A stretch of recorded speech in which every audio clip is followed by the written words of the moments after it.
everybody. My name's Michael and I'm here from the Indie Games Room. I'm sitting here with Mr. Peter B Funnell. Greetings. Linguist, game developer extraordinaire. What are you studying? Bachelor of Languages at AVCon, majoring in Indonesian, strange language spoken in Indonesia of all places, and secondly, minoring in linguistics. So Peter, how old are you?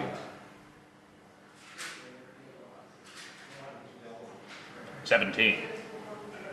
You're bringing a game to the Indie Games Room this year, is that right? Indeed, yeah. I'm working on a game called, or it's more of a simulation. It's called M.O.S.S, so M.O.S.S, and that stands for the Maritime Operations Simulation System. And it's basically a naval warfare simulator that uses actual GIS data, the World Vector Shoreline, for those who are studying GIS or whatever. So it's basically just a set of points that describe a coastline, and it plots that on a big graph. Plot. Yeah, I don't know. Anyway, it's just a grid. You put these points and sort of join the dots. You know those things you did in perception. Yeah, it's like that.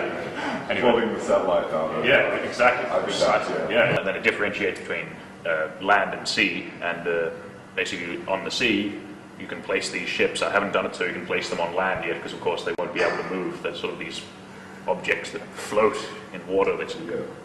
They bob. Yeah, they do. They bob. That's right. Yeah.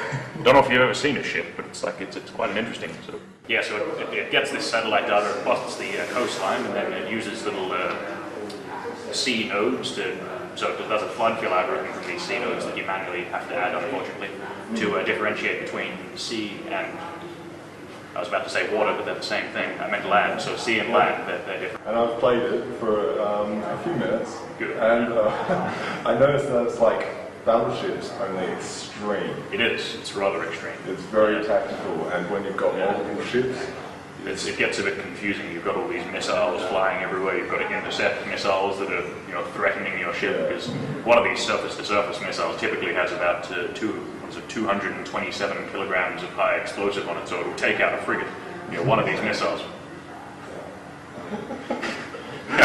Yeah. So from your ship to their ship, it's completely possible to stay at neutral health at all times. But if you've got multiple ships, it gets very confusing. It does. It's up to you whether you live or die. It's all about skill. Indeed. I mean, luckily it has a time compression, a pause function, and stuff like that. Because in reality, I mean, you wouldn't have one person commanding 5 ships or something like that. You'd have 100. You have a few officers, probably 50 or something like that, 10 per ship, and then you'd have hundreds of sailors as well. So you can pause it, so you can micromanage and do all that sort of thing. And I think it's justified just because you've got one person behind the computer.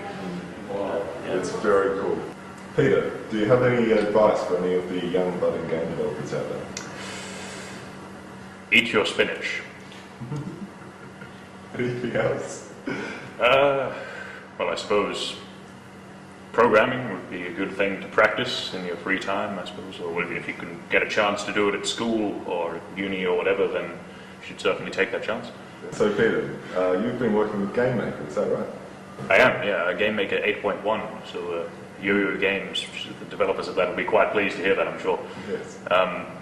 So it uses a language called GML, which is just an internal language to the program. No one outside of Game Maker would use this programming language, but so GML stands for Game Maker Language, which is, all right.